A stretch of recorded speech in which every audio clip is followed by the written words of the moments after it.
Hello and welcome to संकल्प पथ IAS. दोस्तों, यूपीएससी सिविल सर्विसेज एग्जामिनेशन 2025 के लिए हमने प्रोएक्टिव बैच लॉन्च किया है।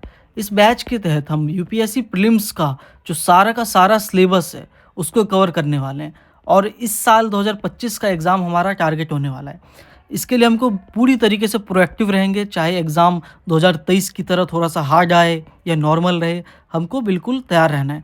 इसके लिए हम सारे पीवाईक्यूज़, मॉक टेस्ट सब कुछ लगाने वाले हैं। अब टाइम बहुत कम बच गया है। इसी के तहत हमने सबसे पहला जो सब्जेक्ट स्टार्ट किया वो इकोनॉमी है और आज जो है वो इकोनॉमी का लेक्चर 2 होने वाला है। हम लेक्चर 1 पहले ही कर चुके हैं और लेक्चर 1 में हमने क्या-क्या किया था उसको भी हम जल्दी से देख लेते हैं। तो दोस्तों, जैसा कि मैंने आप सभी को लेक्चर 1 में बताया था, हम जो है मुरनाल सर का जो उनका हैंडआउट आता है, इस साल जो लेटेस्ट उनका पीसीबी 12 हैंडआउट आया है, उसको हम बिल्कुल अच्छे से पढ़ने वाले, कवर करने वाले हैं। और इसी को ही क्यों करने वाले, कोई और सोर्स को क्यों नहीं, उसके भी रीज़न मैंने पिछले वीडियो में आपको बताया था, आप सभी देख सकते हैं। तो हमने पिलर 1 का जो 1A1 है वो हमने कंप्लीट कर लिया था, जिसमें कि हमने मनी के फंक्शन, बार्टर सिस्टम, डीमोनेटाइजेशन जो हुआ था उसके रीजंस को समझा था, 2000 का नोट अभी क्यों नहीं चल रहा मार्केट में उसको समझा, एनपीसीआई को समझा, यूपीआई जो पेमेंट करते हो आप उसको समझा, क्रेडिट कार्ड, डेबिट कार्ड। साथ में बात करें कि जो ग्लोबल लेवल पे जो मनी ट्रांसफ़र होता है वो कौन से सिस्टम से किया जाता है, Swift messaging system, crypto currency, blockchain technology जो है, साथ साथ central bank digital currency, bitcoin, साथ आखिरी में हमने फंजिबिलिटी समझी थी। तो दोस्तों, इतने सारे टॉपिक जो है हमने कवर किया था अपने पिछले लेक्चर में। आज जो है हम जो कवर करने वाले लेक्चर वो होने वाला है इसी मुरनाल सर के इकोनॉमी के हैंडआउट का 1A2। तो मैं आशा करता हूँ आप सभी हमारे साथ लास्ट तक बने रहेंगे। बस एक बात दोस्तों कहना चाहूँगा आप सभी से कि जो बच्चे अभी भी नॉन सीरियस हैं, अभी भी उनको ऐसा लगता है कि टाइम बहुत है एग्ज़ाम के लिए, 4 महीने करीब हैं, मैं उनको बताना चाहूँगा कि you are not definitely going to make it. आप नहीं क्लियर कर पाएंगे इस एग्ज़ामिनेशन को। आप किसी भी टॉपर से पूछेंगे तो आपको वो कहेंगे कि कम से कम 1 से 2 साल का प्रिपरेशन चाहिए इस एग्ज़ाम के निकालने के लिए, और अभी तो मुश्किल से 4 महीने का समय बच गया है और हम कोशिश कर रहे हैं कि इस 4 महीने में हमारा इस एग्ज़ाम को क्लियर कर लें। और आप सोचेंगे कि इससे भी कम समय में हो जाए तो वो कहाँ से हो पाएगा ना। तो आज हम सीधे अपने टॉपिक पे आते हैं कि 1A2 में हम आज कौन कौन सा टॉपिक कवर करने वाले हैं। तो हम आज कवर करने वाले हैं दोस्तों मनी, डिमांड और सप्लाई, मनी का creation, liquidity preference theory, deposits, money multiplier, money supply. तो ये सारी चीज़ें हम कवर करने वाले हैं। तो सीधे अब हम आते हैं अपने टॉपिक पे। तो ये रहा दोस्तों हमारा टॉपिक, ठीक है। स्टार्ट करते हैं हम।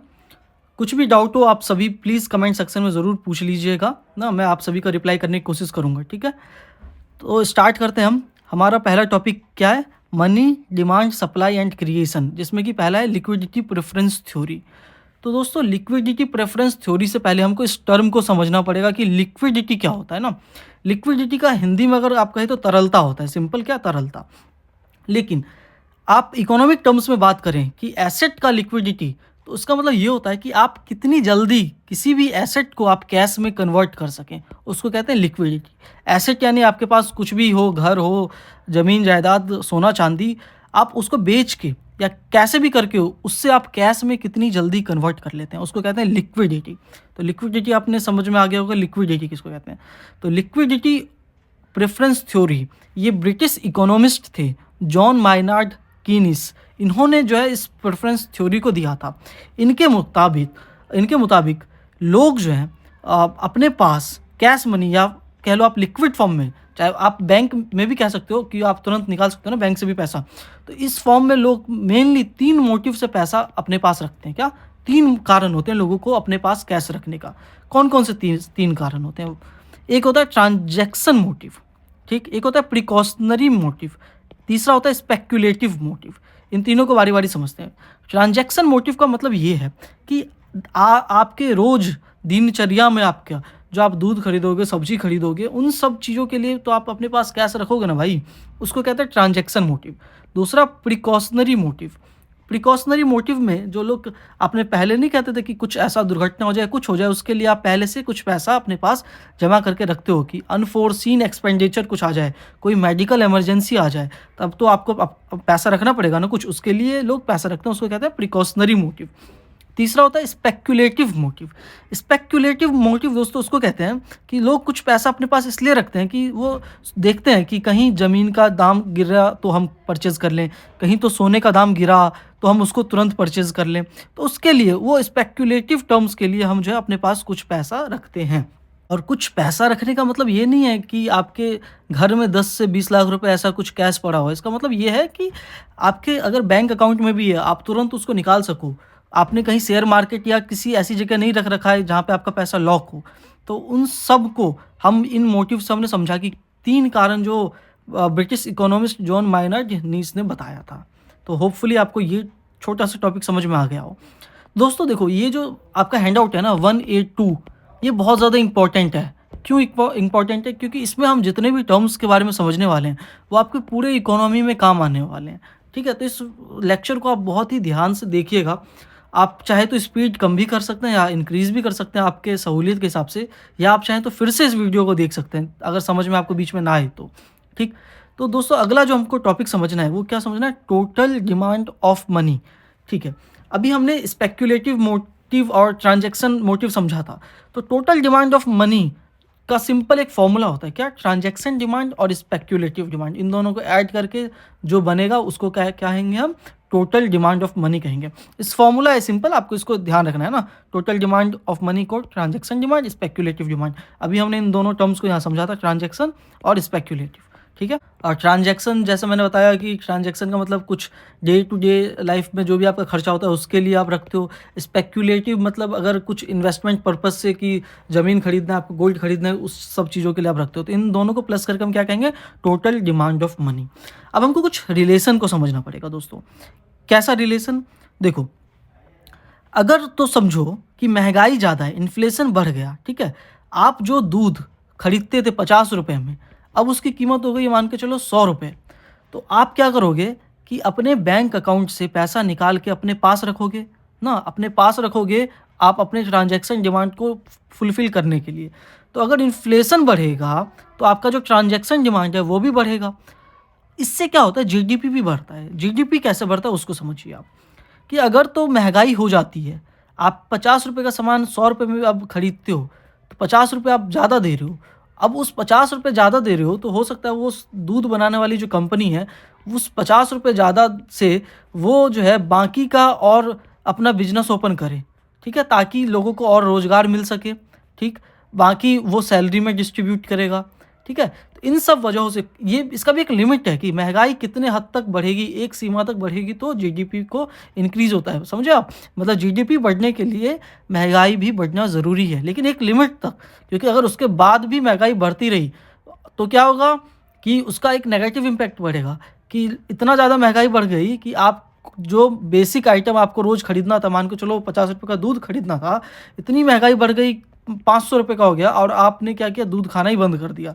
तब तो भाई क्या होगा? एक तरह से अपनी इकोनॉमी क्या हो जाएगी? गिर जाएगी। क्यों? क्योंकि अब आप दूध खरीदोगे नहीं, तो दूध बनाने वाली जो बिज़नेस है वो ख़राब हो जाएगी, तो वो अपने लोगों को काम से निकाल देंगे, लोगों को सैलरी नहीं मिलेगी, तो ये एक नेगेटिव पड़ा ना। लेकिन आम तौर पे अपने देश में ऐसा नहीं होता है, एक लिमिट तक ही इन्फ्लेशन बढ़ता है, जो कि आरबीआई ने मानक तय कर रखा है उसके हिसाब से, ठीक है? तो अब हम बात करते हैं आगे।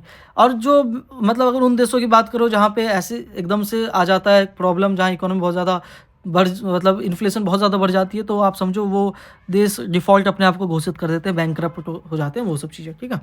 तो ट्रांजैक्शन डिमांड में हमने बात किया क्या कि इन्फ्लेशन बढ़ेगा, ट्रांजैक्शन डिमांड बढ़ेगा, उससे जीडीपी भी इंक्रीज़ होगी, यानी कि ये डायरेक्टली प्रोपोर्शनल है जीडीपी के, ठीक है? दूसरा हम समझते हैं स्पेक्युलेटिव डिमांड को। स्पेक्युलेटिव डिमांड जो है वो इन्वर्सली प्रोपोर्शनल होता है इंटरेस्ट रेट के। इन्वर्सली प्रोपोर्शनल इंटरेस्ट का मतलब ये है कि अगर तो बैंक जो है वो आपको अच्छा इंटरेस्ट रेट नहीं दे रहा है आपके डिपॉजिट पे, तो आप क्या करोगे भाई? आप तो पैसा निकाल लोगे ना। अगर मान के चलो 4% का इंटरेस्ट रेट अभी आपको बैंक दे रहा है और वो 1% का ही देने लग जाए, तो आप कहोगे यार बैंक में रख के तो कुछ फ़ायदा हो नहीं रहा है, तो मैं क्या करता हूँ कि पैसा निकाल लेता हूँ और इंतज़ार करता हूँ कि गोल्ड और प्रॉपर्टी इन सब में इन्वेस्ट करूँ, ठीक है? तो इन सब में इन्वेस्ट करने के लिए पैसा निकाल लोगे, तो क्या होगा? स्पेक्युलेटिव डिमांड वाला जो पैसा है आपका वो कम हो जाएगा, ठीक है? और ट्रांजैक्शन डिमांड जो है वो इंक्रीज़ हो जाएगा। तो ये इसके कुछ थे कि अगर इंटरेस्ट रेट कम हो गया तो स्पेक्युलेटिव डिमांड भी कम हो जाएगा, जीडीपी में इन्फ्लेशन बढ़ गया तो ट्रांजैक्शन डिमांड भी बढ़ जाएगा ना। इसी को हम कहते हैं टोटल डिमांड ऑफ मनी। इससे ज़्यादा काम का नहीं है ये।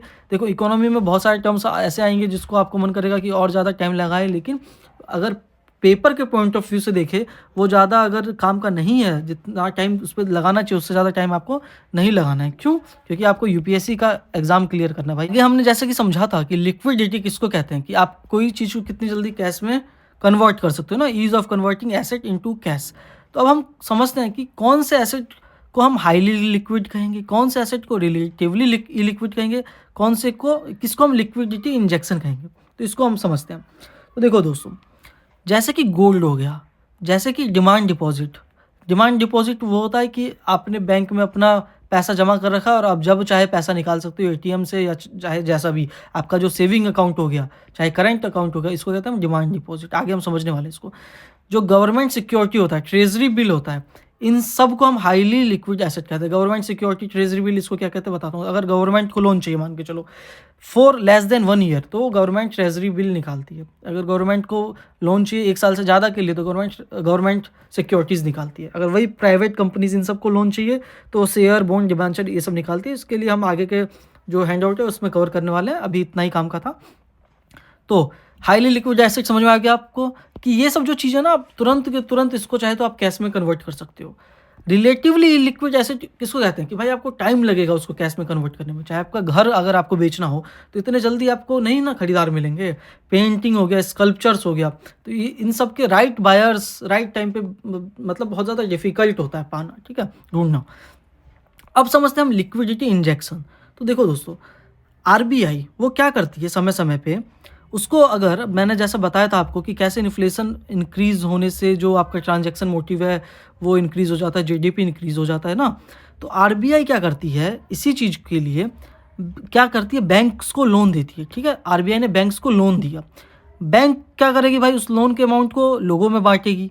बैंक लोगों में बांटेगी तो लोगों पे क्या होगा, पैसा आएगा। पैसा आएगा तो लोग घर खरीदेंगे, ज्वेलरीज खरीदेंगे, पेंटिंग ये सब खरीदेंगे। तो उससे क्या होगा, लिक्विडिटी इंक्रीज हो जाएगा मार्केट में। ठीक है, उससे क्या हो जाएगा, लिक्विडिटी इंक्रीज हो जाएगा। इसी को कहते हैं हम लिक्विडिटी इंजेक्शन।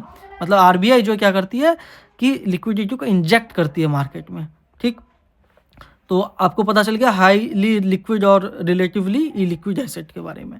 अब हम समझते हैं दोस्तों डिपॉजिट्स के टाइप को समझते हैं। ठीक है, डिपॉजिट के जो 2 तरह के टाइप होते हैं, एक होता है टाइम लायबिलिटी ऑफ बैंक, एक होता है डिमांड लायबिलिटी ऑफ बैंक। सबसे पहले तो हमको ये समझना होगा कि भाई लायबिलिटी किसको कहते हैं और एसेट किसको कहते हैं। तो भाई एसेट कहते हैं उसको जो आपको जनरेट करने में हेल्प करे इनकम। ठीक है, ऐसी कोई चीज़ जो आपकी इनकम जनरेट करने में हेल्प करे उसको कहेंगे टाइम के साथ एसेट। लायबिलिटी ये होगी कि आप कंपनी जो होती है ना वो अंडर ऑब्लिगेशन है पे करने का, मतलब वापस उसको पैसा भरना है, उसको कहेंगे हम लायबिलिटी। लायबिलिटी का एग्जांपल क्या हो गया, इंटरेस्ट रेट। अगर सोचो आपने बैंक में पैसा जमा किया है तो बैंक की ये लायबिलिटी है कि आपको वो वापस करे पैसा, क्योंकि आपका पैसा है वो। ठीक है, उसका जो इंटरेस्ट है वो उसको इंटरेस्ट भी देना पड़ेगा, तो उसकी वो भी लायबिलिटी हो गई। कंपनी ने वर्कर्स को जॉब पे रख रखा है, उन वर्कर की जो सैलरी देना है उसकी वो लायबिलिटी है। कंपनी जो रॉ मटेरियल खरीदेगी उसका जो पैसा भरना है, पेमेंट देना, उसकी वो लायबिलिटी है। एसेट क्या हो गया, एसेट आप 2 तरीके से कह सकते हो, एक टेंजिबल एक इनटेंजिबल। टेंजिबल जिसको आप छू सकते हो, फिजिकल एसेट जो होते हैं, फैक्ट्रीज, मशीन्स, आपने फ़ोन खरीदा है, ये सब क्या आपके एसेट है जिसको आप कुछ काम कर सकते हो, उस पर आप इनकम जनरेट कर सकते हो उससे। इनटेंजिबल एसेट्स वो होते हैं जिसको आप ऐसे छू नहीं सकते हो, जैसे कि पेटेंट्स हो गए, आपने कुछ ऐसा नया आविष्कार किया है, वो भी आपका एक एसेट ही है जो आपका इनकम जनरेट करके देगा, लेकिन आप उसको ऐसे छू नहीं सकते हो ना, इंटेंजिबल हो गया वो। तो कंपनी पॉइंट ऑफ व्यू से देखें तो उसका जो एसेट होता है, ये फैक्ट्रीज हो गई, मशीन्स हो गई, उसकी लायबिलिटी क्या हो गई, उसकी लायबिलिटी हो गई कि रॉ मटेरियल का पेमेंट देना है, स्टाफ की सैलरी देनी है, लोन्स के जो पैसे हैं उसको वापस करने हैं। बैंक के पॉइंट ऑफ व्यू से देखो ना दोस्तों तो ये उल्टा हो जाता है। क्या कम बैंक के पॉइंट ऑफ व्यू से देखोगे तो लोन जो होता है ना वो उसका एसेट होता है। ये लोन का मतलब है कि बैंक जो आपको लोन देती है वो बैंक के लिए एसेट है। क्यों? क्योंकि आप उस पर इंटरेस्ट दे रहे हो ना भाई, वो इनकम जनरेट हो रहा है ना बैंक के लिए, तो वो एसेट हो गया। लायबिलिटी क्या हो गई बैंक के लिए, वो डिपॉजिट, आपने जो पैसा डिपॉजिट किया बैंक में वो हो गई बैंक के लिए लायबिलिटी। इसी डिपॉज़िट को आप चाहे तो फिक्स्ड डिपॉज़िट, रिकरिंग डिपॉज़िट कह लो या करंट अकाउंट, सेविंग अकाउंट में जो आप डिपॉज़िट करते हो उसको कहते हैं, ठीक है? वही फिक्स्ड डिपॉज़िट हो गया, रिकरिंग डिपॉज़िट। रिकरिंग डिपॉज़िट क्या होता है? हर एक महीना जो है आप कुछ ना कुछ अमाउंट डिपॉज़िट करते रहते हो और आपको पता है कि जो फिक्स्ड डिपॉज़िट्स होते हैं क्या होता है? वो टाइम पीरियड के साथ एक तरह से लॉक हो जाते हैं कि 6 साल के लिए, 2 साल के लिए और उस पे इंटरेस्ट रेट ज़्यादा होता है। लेकिन डिमांड लायबिलिटीज़ में क्या आता है? करंट अकाउंट, सेविंग अकाउंट आता है। करंट अकाउंट, सेविंग अकाउंट में आपको पता है कि ये टाइम पीरियड के हिसाब से वाला फिक्स नहीं होता है। इसमें जब चाहे तब आप पैसा निकाल सकते हो। इसमें जो इंटरेस्ट रेट है वो आपके फिक्स्ड डिपॉज़िट सबके मुकाबले कम मिलता है। मान के चलो 3-4% मिलता होगा बैंक में, ठीक है? उसके अलावा बैंक की लायबिलिटी, डिमांड लायबिलिटी भी क्या होती है कि overdue balance in fixed deposit. अगर तो फिक्स्ड डिपॉज़िट का आज टाइम पूरा हो गया है, 6 साल हो गए हैं, तब तो अब बैंक को वापस करना पड़ेगा ना भाई। तो उसको भी हम कहेंगे बैंक लायबिलिटी है ये। अनक्लेम्ड डिपॉज़िट, अगर सोचो कि आपके पापा जी ने पैसा जमा करके रख रखा था, आपको पता भी नहीं था कि जमा करके रख रखा है। 10 साल बाद जाके आप गए, तो आप माँगोगे ना पैसा, भाई हमारे पापा जी ने पैसा जमा कर रखा था, हमको वापस कीजिए। तो उसको कहेंगे हम अनक्लेम्ड डिपॉज़िट, ठीक है? तो वो भी बैंक के लिए लायबिलिटी होता है, आपको वापस तो देना ही पड़ेगा ना पैसे, ठीक? ये चीज़ें समझ में आ गई आपको। तो अब आपको पता है जनरली पब्लिक जो है ना, ज़्यादा अमाउंट वो इनका इसमें होता है, मतलब एफडी आरडी में लोग ज़्यादा पैसा जमा करके रखते हैं, ना कि सीएएसए में। क्यों? क्योंकि इसमें इंटरेस्ट रेट ज़्यादा मिलता है। अगर आप 1 लाख रुपए महीने के कमा रहे हो मान के चलो, तो आप उसमें से मान के चलो क्या, अगर आप 50,000 आपको क्या करना है, इन्वेस्ट करना है, तो आप 50,000 में से देखोगे ना तो 30,000 लोग इसमें जमा करके रखेंगे, 20,000 ही बहुत से बहुत इसमें जमा करके रखेंगे। ये डाटा है, ठीक है? तो हमने इतना कुछ कवर कर लिया है। तो इसको देखो, करंट अकाउंट के बारे में भी आपको थोड़ा-सा बता देता हूँ। सेविंग अकाउंट के बारे में आपको पता है कि जो आप जनरली सैलरी अकाउंट कहते हैं सेविंग अकाउंट को, कि जो भी उसमें पैसा जमा करवा सकते हो। लेकिन करंट अकाउंट क्या होता है? बड़े-बड़े बिज़नेसमैन खुलवा के रखते हैं। क्यों?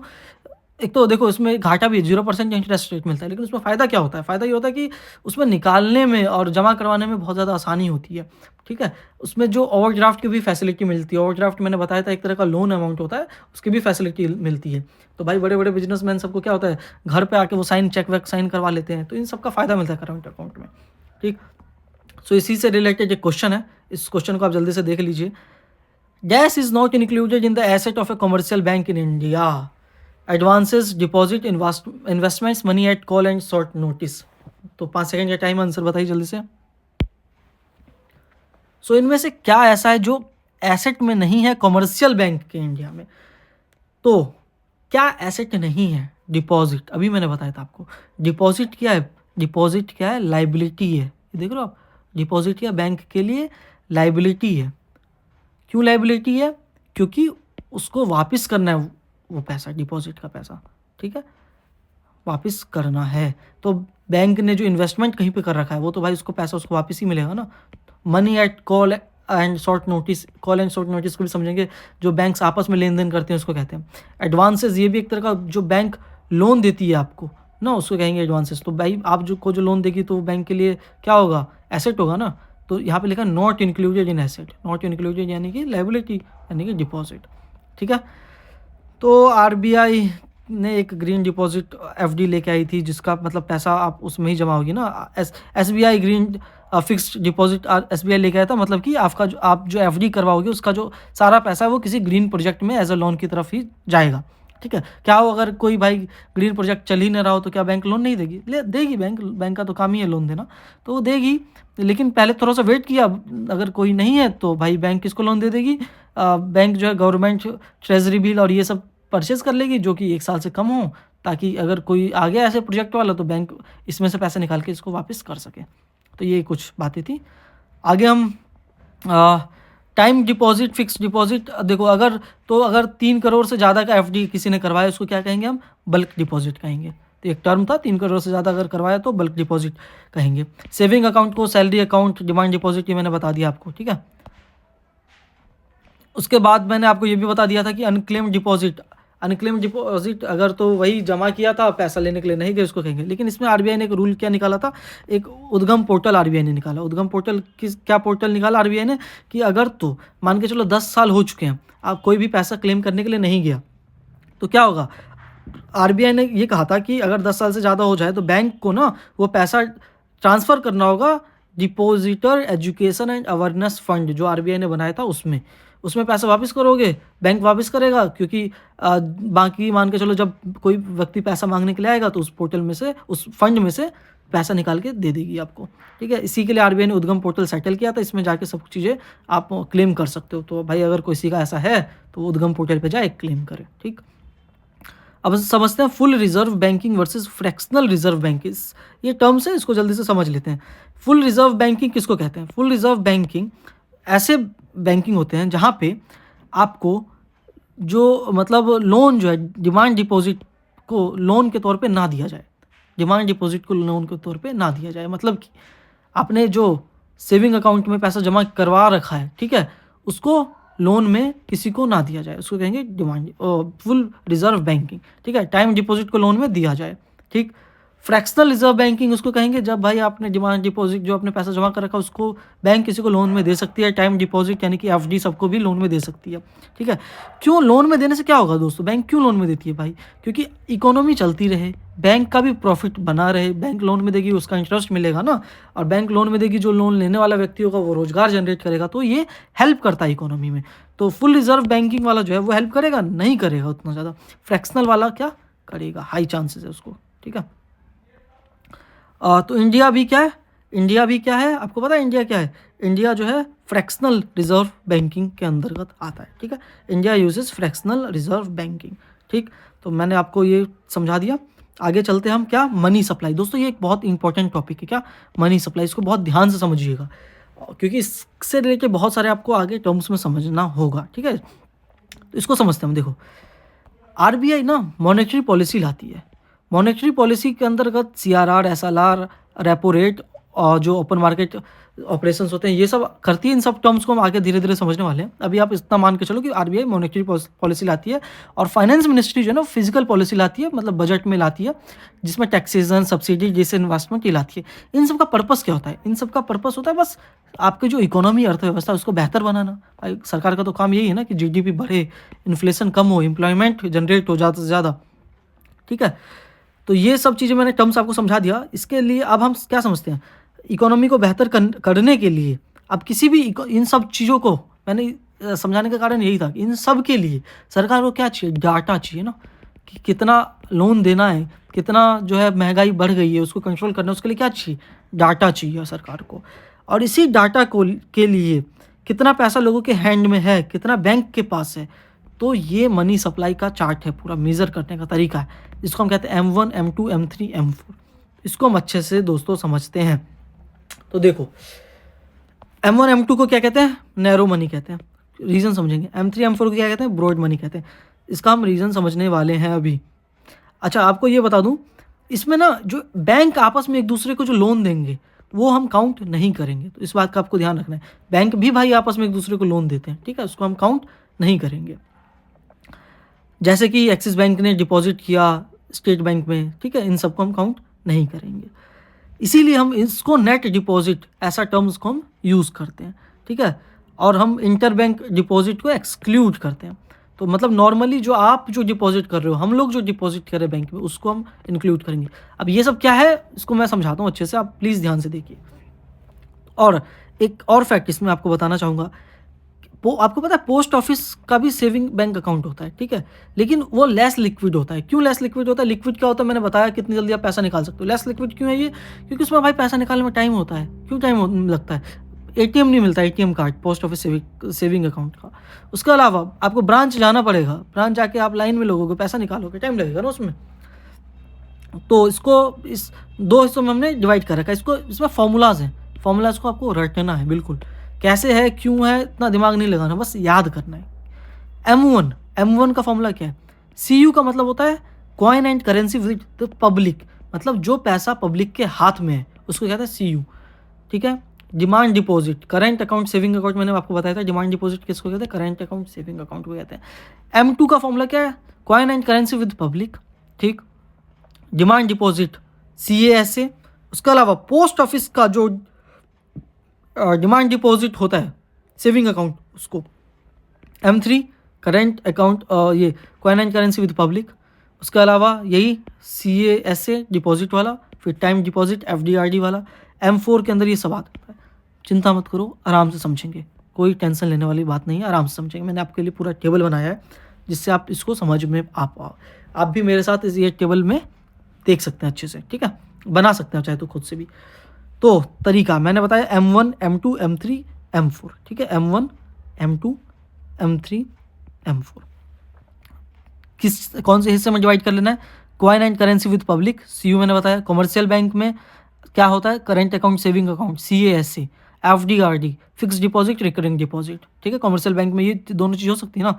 पोस्ट ऑफिस में सेविंग अकाउंट होता है और टाइम से रिलेटेड ये वाला कि FD RD जो हो गया आपका ये, ठीक है। CASA हो गया डिमांड वाला, डिमांड डिपॉजिट, ठीक। आगे लिक्विडिटी कितना है और क्वांटिटी कितना है, इन सबको हम अच्छे समझते हैं एग्जाम्पल के साथ। फॉर्मूला आपको क्या रटना है? मैंने बताया कि M1 क्या होता है? Coin and currency with public, ठीक है, coin and currency with public. उसके अलावा CASA कमर्शियल बैंक का करंट अकाउंट, सेविंग अकाउंट, ये दोनों चीज़ें होती हैं। तो मैंने आपको बताया कि अगर एग्जाम्पल लेते हैं हम कि 10 रुपये आपके हाथ में है, 10 रुपये आपने बैंक में जमा करवा रखा है, तो टोटल क्वांटिटी कितनी होगी? टोटल कितना अमाउंट हो गया? 20 रुपये हो गया। और ये लिक्विड बहुत ज़्यादा है, इसलिए हमने इसको 5 स्टार लिखा है। क्यों?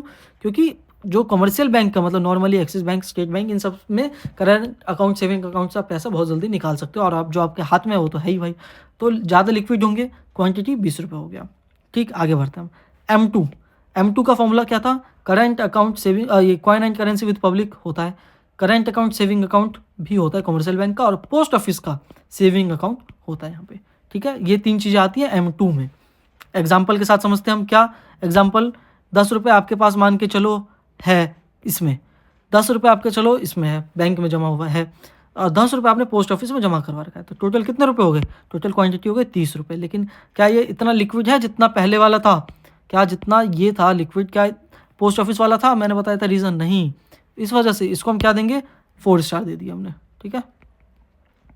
M3 बहुत इंपॉर्टेंट है। M3 को हम क्या कहते हैं? एग्रीगेट मॉनेटरी सप्लाई भी कहते हैं, एग्रीगेट मनी भी कह सकते हो आप। तो coin and currency with public formula इसका ये है। साथ में कमर्शियल बैंक का करंट अकाउंट, सेविंग अकाउंट, फिर साथ में कमर्शियल बैंक का फिक्स डिपॉजिट, रिकरिंग डिपॉजिट भी इसके अंदर आता है। इसका एग्जांपल लेते हैं हम। मान के चलो 10 रुपये आपके पास जो है current coin and currency with public में है, 10 रुपये आपने करंट अकाउंट, सेविंग अकाउंट में जमा करवा रखा है, और 40 रुपये फिक्स डिपॉजिट में जमा करवा रखा है। टोटल कितना हो गया? 40, 50, 10, 60 रुपये हो गए। कितने? 60 रुपये हो गए। क्या ये हाईली लिक्विड होगा जितना ऊपर वाले थे? नहीं, लिक्विडिटी इसकी बाकियों से कम होगी। क्यों कम होगी? भाई आपने फिक्स डिपॉजिट में जमा करवा रखा है, फिक्स डिपॉजिट यानी कि आपका लॉक इन पीरियड होगा उसमें, ठीक है, तो ये लिक्विड कम होगा। फिर अगला आता है M4 को समझते हैं हम। M4 का फॉर्मूला क्या है? Coin and currency with public, CASA, ठीक है, क्या CASA बैंक का, FD RD बैंक का, पोस्ट ऑफिस का SA, और TA यानी कि पोस्ट ऑफिस का FD, एक तरह से समझो आप। इसका भी एग्जांपल लेते हैं हम पैसे के हिसाब से। क्या? 10 रुपये है आपके पास, आपका मतलब coin and currency with public में 10 रुपये आपका इसमें है, 10 रुपये 40 रुपये आपका चलो मान के चलो इसमें होगा फिक्स डिपॉजिट में, 10 रुपये आपने यहाँ पे जमा करवा रखा है, और यहाँ पे भी आपने 40 रुपये जमा करवा के रखा हुआ है, मान के चलते हैं, ठीक है। टोटल कितने हो गए? 40, 40, 80, 90, 100, 110, ठीक है, टोटल 110 रुपये हो गए। क्या ये हाईली लिक्विड होगा? नहीं होगा। क्यों नहीं होगा? इसको हम देंगे क्या? 1 स्टार, और ये था 2 स्टार, क्योंकि इसमें फिक्स डिपॉजिट में आपको पता है पैसा जमा है, करंट अब कमर्शियल बैंक में भी, और यहाँ पे आपको पता है फिक्स डिपॉजिट में पैसा जमा है पोस्ट ऑफिस में भी, ठीक है। इतना ये टेबल आपको 2-3 बार देखना होगा, आपको समझ में आ जाएगा। फॉर्मूला आपको रटना होगा कि M1 का फॉर्मूला क्या था, M2 का फॉर्मूला क्या था, M3 का फॉर्मूला क्या था, और M4 का फॉर्मूला क्या था, ठीक है। लिक्विडिटी आपको पता चल गया क्या होता है। अब इसके बारे में समझते हैं। देख, M1 M2 को हम क्या कहते हैं? नैरो मनी कहते हैं। क्यों कहते हैं? क्योंकि इसमें कम पैसा है। आपको समझ में आ गया ना, क्वांटिटी यहाँ पे क्या है? कम है, इस वजह से हम इसको नैरो मनी कहते हैं, ठीक। M3 M4 को ब्रॉड मनी क्यों कहते हैं? भाई यहाँ पे देख रहे हो क्वांटिटी ज़्यादा है, इस वजह से ब्रॉड मनी कहते हैं। दोस्तों होपफुली आप सभी को समझ में आ रहा होगा। तो M3 को मैंने बताया कि एग्रीगेट मनी कहते हैं, ठीक है। M4 को क्यों नहीं कहते भाई एग्रीगेट मनी? ये बताओ ना, जब ब्रॉड मनी दोनों है तो M3 को ही क्यों कहते हैं एग्रीगेट मनी? क्योंकि M4 में आपको पता है कि जो अमाउंट है यहाँ पे किस में गया? पोस्ट ऑफिस में भी गया। तो पोस्ट ऑफिस में गया तो क्या हो गया? हुआ ना भाई, पोस्ट ऑफिस में जो आप डिपॉजिट करते हो पता है आपको, उसका आपको लोन नहीं मिलता है, लोन नहीं पोस्ट ऑफिस से मिलते हैं। वो जो पैसा कहाँ चला जाता है? वो गवर्नमेंट के पास चला जाता है, गवर्नमेंट एक तरह से लोन ले लेती है पोस्ट ऑफिस से। इस वजह से हमने ऐड नहीं किया M4, हमने कहा कि M3 है एग्रीगेट मनी, ठीक है, एग्रीगेट मनी M3 है। हमको जो मनी सप्लाई आरबीआई को देखना होता है कि कितना अमाउंट है लोगों पे, पब्लिक पे, तो आरबीआई M3 को देखती है, ठीक। कुछ कंसेप्ट अभी समझो, एक और टर्म है M0, इसको भी समझ लो, आगे हम इसके बारे में डिटेल में पढ़ेंगे। M0 की कितना अमाउंट प्रिंट किया आरबीआई ने, ठीक है, इतना भी आप समझो। इसको हम हाई पावर्ड मनी कहते हैं। क्या हाई पावर्ड मनी, कि आरबीआई ने टोटल कितना अमाउंट निकाला हुआ है, उसको कहेंगे M0। तो कुछ कंसेप्ट आपको समझने पड़ेंगे, ठीक है। जैसे कि मान के चलो, अगर आपके पास 100 रुपये हैं, मेरे पास ही 100 रुपये हैं, और मैंने उसको शेयर मार्केट में इन्वेस्ट कर लिया, तो उस समय पे M3 क्या होगा, ये क्वेश्चन है। आपको पता है M3 का फॉर्मूला क्या है, coin and currency with public, current account, saving account और फिक्स डिपॉजिट वाला FD RD, ये कॉमर्शियल बैंक है ना। इसमें अभी पता है आपको M3 में पोस्ट ऑफिस वाला अकाउंट नहीं है। तो अगर मेरे पास 100 रुपये थे जिसको कि मैंने शेयर मार्केट में इन्वेस्ट कर लिए, तो अब मेरे पास क्या पैसे बचे, नहीं बचे, 0 रुपये बचे। और करंट अकाउंट, सेविंग अकाउंट में 100 रुपये आ गए। आपको क्यों भाई शेयर मार्केट में इन्वेस्ट किए तो इसमें क्यों आ गए, तो भाई शेयर मार्केट में आपने जो पैसे लगाए हैं वो भी तो किसी के बैंक अकाउंट में ही गए होंगे ना, किसी कंपनी का तो बैंक अकाउंट होगा। तो M3 उस समय पे क्या हो गया, 100 रुपये हो गए, 100 हो गया M3, ठीक है। आपको बहुत आसानी से समझ में आ गया होगा। लेकिन क्या हो कि वो जो ऑनर था, मतलब जिस कंपनी में मैंने पैसा लगाया है उसके बैंक अकाउंट में गया, उस ऑनर ने वो 100 रुपये अपने एम्प्लॉय को एज अ सैलरी दे दिया, बांट दिया, ठीक है। उस समय पे M3 क्या होगा, उस समय पे M3 क्या होगा दोस्तों, क्योंकि अब यहाँ से पैसा उसने निकाल के यहाँ ले गया, तो M3 क्या हो गया, 100 रुपये हो गया। उस समय पे M3 कितना हो गया, 100 रुपये उस समय पे भी हुआ, ठीक है। क्यों, कॉइन एंड करेंसी वाले पे 0 रुपये से 100 रुपये आ गया, और करंट अकाउंट, सेविंग अकाउंट में जो 100 रुपये था वहाँ से वो 0 रुपये हो गया, ठीक। मतलब either the money is with you और इनसाइड द बैंक, यही दो कंडीशन हो सकते हैं ना भाई, या तो पैसा आपके पास है या तो बैंक में घूम फिर के, ठीक। क्लियर हो गया होगा। इससे रिलेटेड यूपीएससी में PYQs आते हैं, ठीक है, इसलिए मैं अच्छे से समझा रहा हूँ आपको। और इसके लिए अब हम एक क्वेश्चन भी सॉल्व करने वाले हैं। क्वेश्चन क्या है दोस्तों, ध्यान से समझिएगा। मान के चलिए M0 है 120। M0 मैंने बताया था कि आरबीआई मान के चलो जितना रुपये प्रिंट करता है, शुरुआती जो रुपए हैं वो 120 रुपये हैं। M0 120 रुपये था, राम को मिला 120 रुपये। राम ने क्या किया, 100 रुपये बैंक में डिपॉजिट कर दिया SBI के, और 20 रुपये खुद ही रख लिया, ठीक है, 20 रुपये खुद रख लिया। फिर SBI ने क्या किया, उस पैसे को लोन में दे दिया श्याम को। SBI पे 100 रुपये था, उसने किसको दे दिया, लोन में दे दिया श्याम को। श्याम ने क्या किया, सैलरी दे दिया पवन को, उसका एक एम्प्लॉय होगा, 100 रुपये श्याम ने सैलरी दे दिया। फिर पवन ने सेम चीज़ क्या किया, 80 रुपये बैंक में डिपॉजिट कर दिया, एक्सिस बैंक में, और 20 रुपये खुद रख लिया। तो अब बताओ M3 क्या होगा। क्वेश्चन समझ में ना आए पीछे करके देख लीजिए आप, ठीक है, बहुत आसान क्वेश्चन है। पूछा क्या गया है, M3 आपको निकालना है, M3 निकालना है, बहुत ध्यान से समझिएगा। M3 का फॉर्मूला क्या था, M3 का formula coin and currency with public, current account, saving account, FD RD, formula ध्यान रखना है आपको, यह है M3 का फॉर्मूला। अब हम देखते हैं राम ने क्या किया। राम 120 रुपये था उसके पास, ठीक है, 120 रुपये था राम का भी। हम देखते हैं राम ने क्या किया, 20 रुपये खुद रख लिए, 100 रुपये जमा करवा दिया, 100 रुपये जमा करवा दिया, ठीक। SBI ने क्या किया, SBI ने पैसा किसको दे दिया, श्याम को दे दिया, श्याम ने पवन को दे दिया। अब हम पवन का देखने वाले हैं। पवन ने 80 रुपये जमा करवा दिया, 20 रुपये खुद रख लिया। पवन ने क्या किया, 20 रुपये खुद रख लिया, 80 रुपये जमा करवा दिया, ठीक, समझ में आ गया। अब M3 क्या था, ऐड करना, टोटल कितने रुपए होंगे। ऑफकोर्स टोटल कितने रुपए हो गए यहाँ पे, M3 40 प्लस 180, यानी कि M3 कितना हो गया, 220। M3 कितना हो गया, 220। समझ में आपको आ गया होगा। आप ये कह सकते हो कि भाई ये 100 रुपये पवन को मिल गए थे ना, 100 रुपये तो पवन को मिल गए थे, तो ये यहाँ पे तो ज़ीरो हो जाना चाहिए था, क्यों नहीं हुआ, क्योंकि इस वजह से नहीं हुआ। आप बताओ, आप जब बैंक में पैसा जमा करवाते हो तो बैंक उसको लोन में देता होगा, नहीं देता होगा, किसी को देता होगा। लेकिन जब आप बैंक के अपने ऐप में चेक करते हो, क्या आपको पैसा कम दिखाता है, पैसा तो आपको उतना ही दिखाता है ना कि भाई 10,000 अगर आपके बैंक अकाउंट में है, 10,000 आपने बैंक में डिपॉजिट करवाया, क्या बैंक ने इस अमाउंट को किसी को दिया नहीं होगा लोन में, बिल्कुल दिया होगा। लेकिन आप जब बैंक के ऐप में चेक करते हो तो आपको कितने रुपए दिखाते हो, 10,000 के 10,000 दिखाते हैं ना, यानी कि वो जो सेम अमाउंट था वो अलग अलग जगह रिफ्लेक्ट होता है। समझ लो, यहाँ पे भी आया, फिर उसके बाद पवन ने 80 रुपये दिए, यहाँ पे भी आया। इस वजह से ओरिजिनल जो M0 था आरबीआई ने कितने रुपए प्रिंट किए थे? 120 रुपये। अब कितने हो गए? 220 रुपये हो गए। समझ में आ गया आपको? समझ में आया? समझ में आया? इसको कहते हैं हम मनी मल्टीप्लायर, जो आगे हम समझते हैं। ठीक है, जैसा क्वेश्चन एक बन सकता है कि what if SBI did not give loan to anyone then um. ठीक है, अगर क्या हो कि एसबीआई लोन में दे ही ना किसी को, अगर लोन में भाई देता ही नहीं किसी को, तो इतने ही होता, 120 का 120 ही होता ना, कि 20 रुपये राम के पास पहले से थे, 100 रुपये एसबीआई को दिए, एसबीआई ने जब किसी को दिया ही नहीं, तो M3 कितना होता है? 120 का 120 ही होता है M3, कोई चेंज नहीं होता। ठीक है, तो मनी डबल कैसे हो गया? बिकॉज सेम मनी अपीयर हुआ मल्टीपल बैंक अकाउंट में। ठीक है, सो M0 से लेके M4 तक आपने जो भी देखा, M0, M1, M2, M3, M4, ये सब खुद में पैसे नहीं है, बल्कि एक इंडिकेटर्स हैं चेक करने का मनी को। ठीक है, ये आरबीआई और ये सब मिलकर गवर्नमेंट देखती है कि कितना पैसा है लोगों पे, ताकि वो अपने नए नए स्कीम्स ला सके। तो मैंने बताया था आपको प्रीवियस ईयर क्वेश्चन आया हुआ है, तो ये रहा प्रीवियस ईयर क्वेश्चन। चलिए इसको लगाते हैं। क्वेश्चन क्या है? If you withdraw 1 lakh in cash from your demand deposit account at your bank, the immediate effect on aggregate money supply in the economy will be dash. क्या हो अगर आप 1 लाख रुपए कैश निकाल लो अपने डिमांड डिपॉजिट से बैंक के, तो इमीडिएट इफेक्ट क्या होगा एग्रीगेट मनी पे? एग्रीगेट मनी क्या था? M3। उस पर क्या फ़र्क पड़ेगा? क्या 1 लाख रुपए कम हो जाएंगे? क्या 1 लाख से बढ़ जाएगा? क्या to increase it by more than 1 lakh ज़्यादा हो जाएंगे, या अनचेंज रहेगा? 5 सेकेंड का टाइम है। 1 2 3 4 5। चलिए आंसर देता हूँ आप सभी को।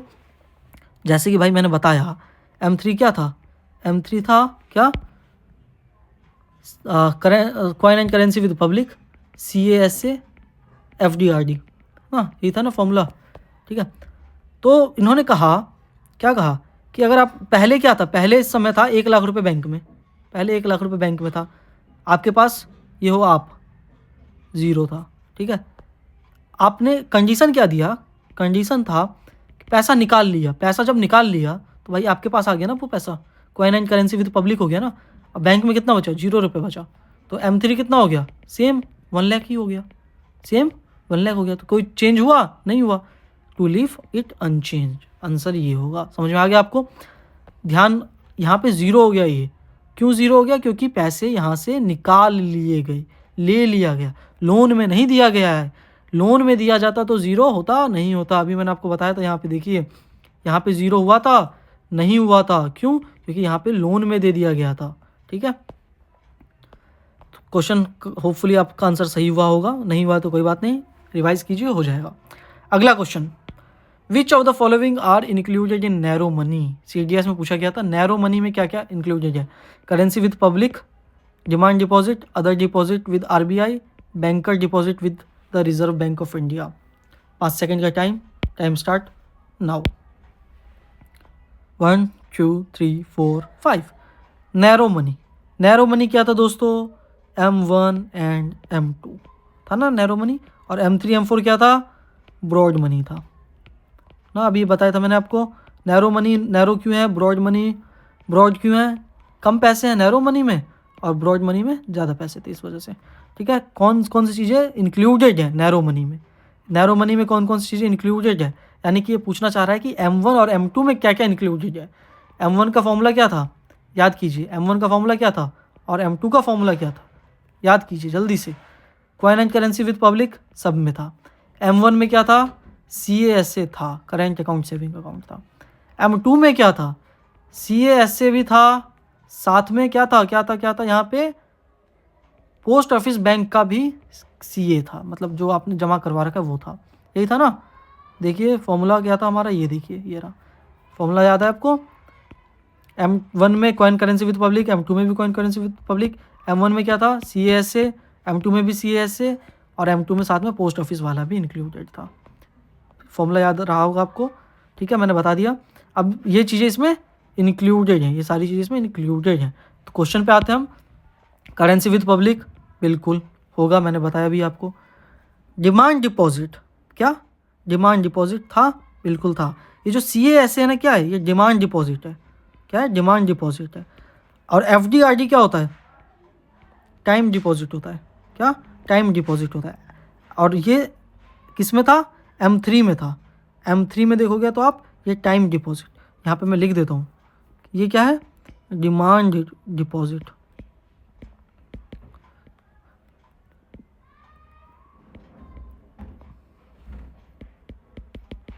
ये हो गया क्या, टाइम डिपॉजिट। ठीक है, आगे आते हैं अपने पॉइंट पे। ठीक है, तो दो चीज़ आ गई, क्या क्या आ गई, करेंसी विद पब्लिक भी हो गया, डिमांड डिपॉजिट भी हो गया। Other deposits with reserve bank of India, क्या दूसरे जो deposit reserve bank of India है वो आता है, नहीं आता है। मैंने आपको बताया तभी कि जो इंटर बैंक और रिजर्व बैंक इन सब पे है वो चीज़ें इसमें इंक्लूडेड नहीं होंगी। बैंक की deposit reserve bank of India पे ये भी इंक्लूडेड नहीं होगा। ऑप्शन 1 एंड 2 ओनली, ये रहा हमारा करेक्ट ऑप्शन। कितने लोगों का सही हुआ है प्लीज़ बताइएगा ना, 1 एंड 2 ओनली, ये दोनों नहीं होंगे। नहीं, ये मैंने बताया था, आप वीडियो को पीछे जाके देख सकते हैं। तो दोस्तों अब आते हैं हम अगले टर्म पे, call money, notice money, term money. ये देखो, ये एक तरह के टर्म्स हैं और ये अमंग बैंक्स, आपस में जो बैंक जो लेन देन करते हैं ना, उसमें कहा जाता है, पब्लिक से कोई लेना देना नहीं है। कॉल मनी किसको कहते हैं, कि अगर तो बैंक ने दूसरे बैंक से लोन लिया है एक दिन के लिए, ठीक है, तो उसको कहेंगे कॉल मनी। नोटिस मनी किसको कहते हैं, अगर बैंक ने दूसरे बैंक से लोन लिया है 2 से 14 दिनों के लिए। टर्म मनी किसको कहेंगे, अगर एक बैंक ने दूसरे बैंक से लोन लिया है 14 दिन से ज़्यादा और 1 साल से कम। ठीक है, टर्म मनी भी समझ में आपको आ गया। ठीक है, ये आपको ध्यान रखना है कि ये जो टर्म्स है सिर्फ अमंग बैंक्स के देमसेल्फ यूज़ किए जाते हैं, इंटरेस्ट रेट उनके आपस में देखने के लिए। ठीक, अब का जो हम दोस्तों टॉपिक समझने वाले वो है हमारा मनी मल्टीप्लायर। बहुत इंपॉर्टेंट टॉपिक है दोस्तों, मनी मल्टीप्लायर। जैसे कि अभी आपने ये M0, M3, M4 money supply वाला टॉपिक पढ़ा था, वैसे ही अब ये वाला टॉपिक होने वाला है, मनी का मल्टीप्लायर। इससे पहले हमको कुछ कंसेप्ट समझने पड़ेंगे। क्या कंसेप्ट, इसको समझिए आप।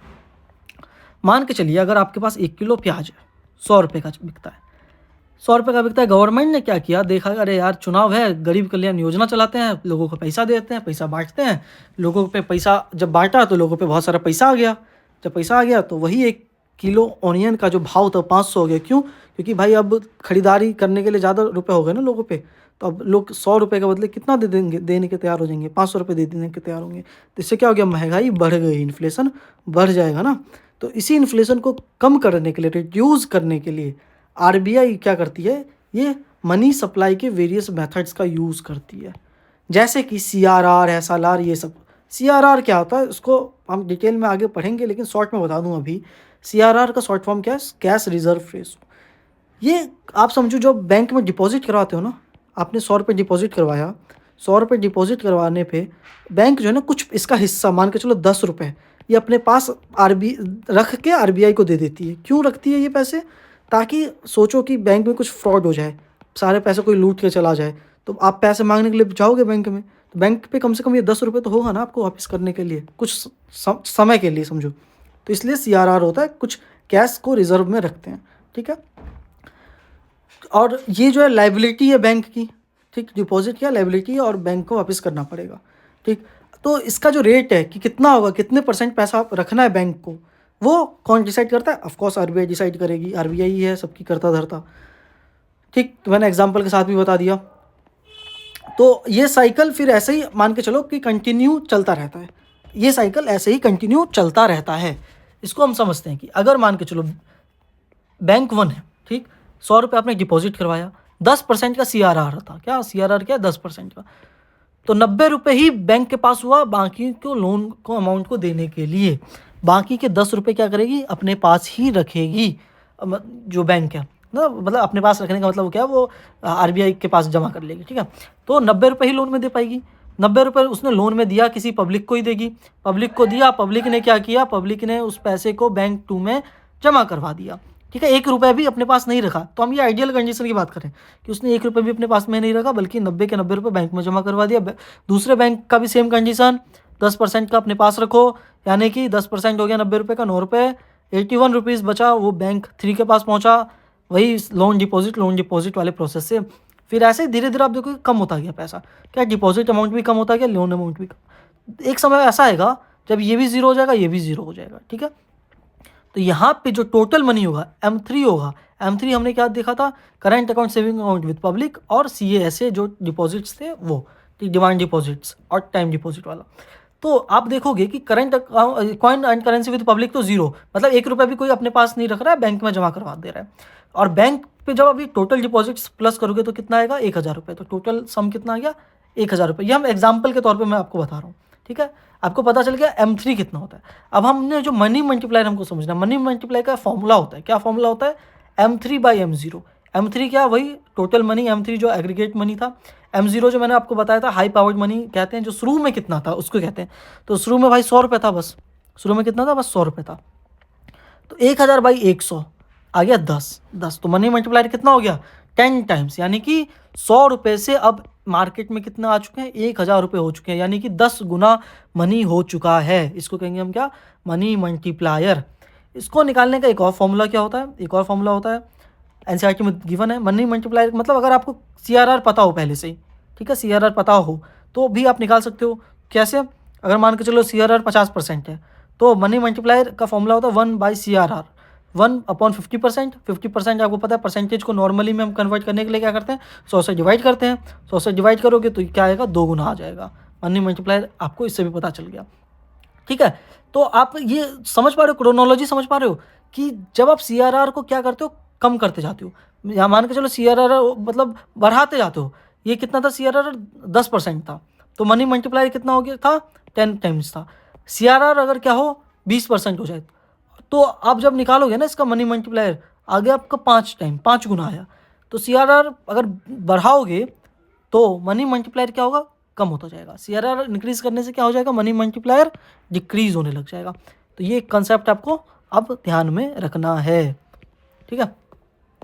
क्या हो अगर CRR 100 हो जाए, 100% हो जाए भाई। CRR अगर वैसे तो कभी नहीं होगा, मान के चलो हो जाए, तो भाई CRR अगर 100% हो गया तो मनी मल्टीप्लायर उस हिसाब से सिर्फ 1 टाइम ही बचेगा, यानी कि उसका कोई भी मल्टीप्लाई होगा ही नहीं। 100 रुपये था तो भाई 100 रुपये था, अगर बैंक में जमा ही हो गया और 100 रुपये मतलब किसी को बैंक क्या करेगी, लोन ही नहीं देगी, तो इकोनॉमी चल पाएगी, नहीं चल पाएगी, तो मनी मल्टीप्लाई हो पाएगा, नहीं हो पाएगा, ठीक है। नॉर्मली वैसे 4 से 5% RBI CRR को रखती है, ठीक है। CRR कभी भी नहीं होगा 100%, उसको कम ही होगा 100 से, एग्जाम्पल 4%। इससे क्या होगा ना, मनी मल्टीप्लायर जो है वो 1 से ज़्यादा होगी, यानी 1 से ज़्यादा होगी। फंक्शनल इकोनॉमी के लिए ये ज़रूरी है 1 से ज़्यादा होना, ठीक है। 1 से ज़्यादा होना मनी मल्टीप्लायर का ज़रूरत है, ठीक। तो थियोरेटिकली देखें तो अगर CRR 4 गुना हो तो मनी मल्टीप्लायर 25 गुना हो जाएगी, लेकिन ऐसा रियलिटी में नहीं होता। क्यों नहीं होता, क्योंकि भाई हर कोई ना तो पैसा बैंक में जमा करवाएगा, बैंक जो पेनिट्रेशन है अपना वो इतना अच्छा नहीं है ना, फाइनेंशियल इंक्लूजन इतना अच्छा नहीं है ना कि हर कोई बैंक में जमा करवा दे पैसा। कोई कैश अभी भी भारत में बहुत सारे लोग साथ में रखते ही रखते हैं। तो इस वजह से जो आप नॉर्मली देखोगे ना, 4 गुना अगर CRR है तो मनी मल्टीप्लाई 25 गुना ना होकर सिर्फ और सिर्फ 5 से 6 गुना ही हो पाता है मार्केट में, ठीक। होपफुली आपको समझ में आ गया होगा यहाँ तक। तो अब मैंने टर्म बताया था कि अगर मनी मल्टीप्लायर जो है इम्प्रूव होगा तो पेनिट्रेशन क्या होगा, गांव सबका फाइनेंशियल इंक्लूजन ये सब भी इम्प्रूव होगा, तभी मनी मल्टीप्लायर भी इम्प्रूव होगा। ज़्यादा से ज़्यादा लोग बैंक में जमा करवाएंगे तभी मनी मल्टीप्लायर भी इम्प्रूव होगा। तो इससे आप ये भी लॉजिक लगा सकते हो कि भाई एक बात बताओ कि महंगाई अगर बढ़ गई, इन्फ्लेशन बढ़ गया, उसको कम करने के लिए, जिसको हम क्या कहते हैं, डिफ्लेशन। महंगाई क्यों बढ़ती है, क्योंकि लोगों के पास ज़्यादा पैसा आ गया हाथ में। तो RBI ऐसा भी तो कुछ कर सकती है कि पैसा लोगों से कम कर ले ताकि महंगाई कम हो जाए। कैसे कर सकती है पैसा कम, भाई RBI खुद से तो पैसा जाकर ज़बरदस्ती छीनेगी तो नहीं ना, कुछ पॉलिसीज़ लाएगी। जैसे कि उसने क्या किया, CRR को कम कर दिया, जो कैश रिजर्व था वो कम कर दिया, यानी कि बैंक को अब कम रुपए जमा करने पड़ेंगे। कम रुपए जमा करने पड़ेंगे, फ़ायदा क्या होगा कि बैंक ज़्यादा से ज़्यादा लोन दे पाएगी, ज़्यादा से ज़्यादा लोन दे पाएगी, ठीक। अच्छा, इन्फ्लेशन के टाइम पे क्या था, CRR को बढ़ा देना था। डिफ्लेशन के टाइम पे क्या था, CRR को कम कर दो। डिफ्लेशन है यानी कि अब महंगाई बहुत ज़्यादा कम हो चुकी है, बहुत ज़्यादा कम। तो हमको महंगाई को थोड़ा सा बढ़ाना है भाई, महंगाई भी बढ़ाना ज़रूरी है। नहीं तो आप न्यूज़ में नहीं देखते हो कि किसानों ने अपनी ही फसल को क्या कर देते हैं, वो नुकसान कर देते हैं। क्यों भाई, सही दाम नहीं मिल पाता उनको, डिफ्लेशन हो जाता है। उसको कंट्रोल करने के लिए RBI क्या कर देती है, CRR को कम कर दिया। कम किया CRR, बैंक पे ज़्यादा पैसा होगा क्या, लोन देने के लिए। लोन देने के लिए ज़्यादा पैसा, लोन ज़्यादा लोगों को देगी तो लोगों के हाथ में ज़्यादा पैसा आएगा, मनी मल्टीप्लायर बढ़ेगा और इन्फ्लेशन भी बढ़ेगा। समझ में आ गया? इन्फ्लेशन कम होगा। चलिए क्वेश्चन करते हैं। What would be the impact on the economy if people start hoarding more currency in hand and less in deposit? क्या हो कि अगर लोग ज़्यादा से ज़्यादा लोग जो है ना करेंसी अपने हाथों मतलब अपने पास रखने लग जाएं और डिपॉजिट कम करने लग जाएं। मनी का डिमांड बढ़ जाएगा, मनी मल्टीप्लायर घट जाएगा, मनी मल्टीप्लायर बढ़ जाएगा, मनी मल्टीप्लायर डिक्रीज हो जाएगा। 5 सेकंड का टाइम स्टार्ट्स नाउ। 1 2 3 4 5 स्टार्ट। चलिए तो इसका आंसर देते हैं। देखो क्या है कि अगर तो लोग ज़्यादा से ज़्यादा पैसा अपने पास जमा करने लग जाएंगे, यानी कि कॉइन करेंसी विद पब्लिक ज़्यादा हो जाएगा, तो बैंक में जो डिपॉजिट है वो क्या हो जाएगा? कम हो जाएगा। डिपॉजिट कम हो गया, डिपॉजिट कम होने से क्या हो गया? लोन जो होगा वो कम जाएगा, लोन लोगों पे कम मिलेगा तो मनी मल्टीप्लायर क्या होगा? कम हो जाएगा ना। मनी मल्टीप्लायर क्या हो जाएगा? डिक्रीज हो जाएगा। अभी हमने समझा था ऊपर, तो मनी मल्टीप्लायर विल डिक्रीज। समझ में आया?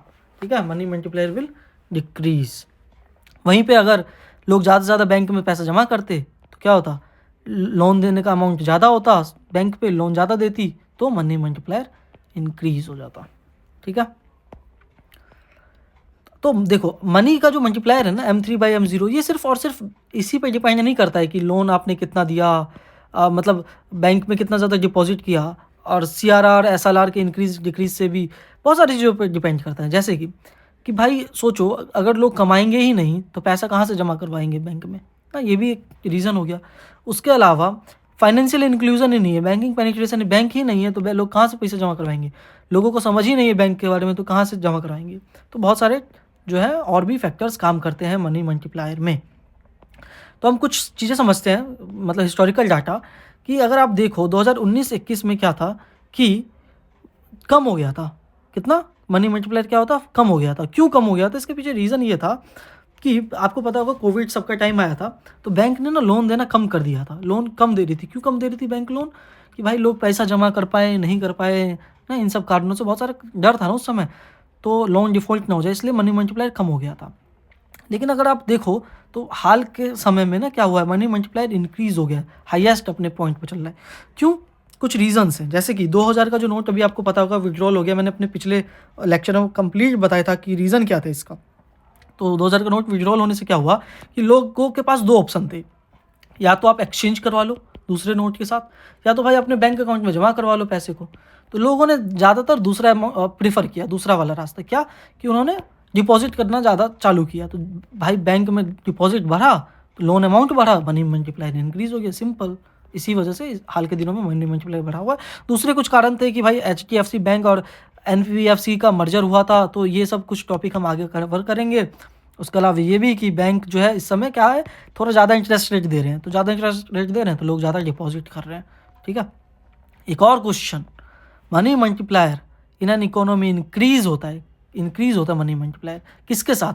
Increase with cash reserve ratio, increase in the banking habit of the population, increase in the statutory liquidity ratio, increase in population of the country.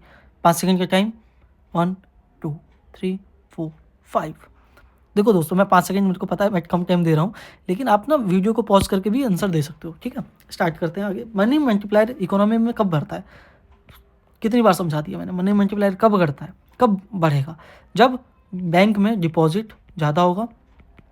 ठीक है, डिपॉजिट ज़्यादा होगा, बैंक लोन ज़्यादा देगी, bank में लोन ज़्यादा देगी तो होगा। अब मनी मल्टीप्लायर क्या होगा? इंक्रीज होगा। पहला जो ऑप्शन है कैश रिजर्व रेशो इंक्रीज होने से क्या बढ़ेगा? भाई अगर CRR बढ़ गया तो क्या होगा? बैंक पे कम पैसा होगा लोन देने के लिए, तो लोन डिक्रीज हो जाएगा। लोन डिक्रीज तो मनी मल्टीप्लायर डिक्रीज। तो पहला स्टेटमेंट तो आपका ऐसे ही गलत हो गया। Increase in the banking habit of the population, अगर देखो बैंकिंग हैबिट का मतलब ये है कि लोग ज़्यादा से ज़्यादा पेनिट्रेशन हो, लोगों को समझ हो कि बैंक में ज़्यादा पैसा जमा करवाना चाहिए, आपको इंटरेस्ट भी मिलेगा, फ़ायदा होगा, तो मनी मल्टीप्लायर क्या होगा? इंक्रीज होगा। तो ये दूसरा वाला ऑप्शन था। SLR मैंने CRR बताया आपको, SLR अभी नहीं बताया। ये भी कुछ अमाउंट होता है जो कि बैंक को अपने पास रखना पड़ता है। मान के चलो 18%, तो अगर ये बैंक अपने पास रखेगी पैसा तो सिंपल सी बात है लोन को वो कम दे पाएगी। पॉपुलेशन बढ़ा दो। अरे यार, पॉपुलेशन बढ़ाने से हर चीज़ नहीं हो जाता है ना। अमेरिका का पॉपुलेशन देखो, जीडीपी कितना ज़्यादा है उनका, पॉपुलेशन कम है इंडिया से। इंडिया की पॉपुलेशन कितनी है, क्या जीडीपी उतनी है? तो पॉपुलेशन बढ़ाना ही हर चीज़ का सॉल्यूशन नहीं होता है। तो दोस्तों, हमने आज इतना कुछ कवर कर लिया है। आगे है M0। M0 जो मैंने बताया था आपको, क्या कि आरबीआई कितना जो है मतलब पैसा शुरू में प्रिंट करती है, वो उन सब के बारे में है। ठीक है, तो M0 को हम क्या कहते हैं, हाई पावर्ड मनी कहते हैं। तो दोस्तों, ये जो टॉपिक्स है ना, ये भी आगे बहुत ज़्यादा इंपॉर्टेंट टॉपिक आने वाले हैं। तो मैं क्या सोच रहा हूँ कि आज मैं यहीं तक आपको रहने देता हूँ, और M0 से हम जो है ना यहाँ पे, कि आपको पता है कि बैंक मतलब आरबीआई कितने पैसा छाप सकती है, हाउ मच पैसा मनी कैन आरबीआई प्रिंट, ये सब टॉपिक्स हम आगे कल के लेक्चर में हम कवर करते हैं। ठीक है, और आज अभी तक के में आपको जो भी डाउट हो प्लीज़ कमेंट सेक्शन में देखिएगा। मैं कह रहा हूँ आपको, वीडियो को आप हो सके तो फिर से देख लीजिए। मेरे को पता है कि बहुत सारे कम ही लोग होंगे जो अभी यहाँ पे पहुँचे होंगे, और मैं आपको बताना चाहता हूँ कि अगर आप यहाँ तक पहुँचे तो आप ऑफकोर्स एक सीरियस एस्पिरेंट हैं, और बहुत ज़्यादा चांसेस है कि अगर आप हमारे साथ ऐसे ही कंटिन्यू रहते हैं, अपनी मेहनत करते हैं, तो आप ज़रूर से ही इस एग्ज़ाम को क्लियर कर लेंगे। ठीक है दोस्तों, बाकी कुछ भी डाउट हो कमेंट सेक्शन पूछिए। वीडियो को फिर से हो सकता है देखिए, फास्ट करके देखना है तो फास्ट करके देख लीजिए, आपकी सुविधा के ऊपर है। बहुत बहुत धन्यवाद, मिलते हैं अपने अगले क्लास में।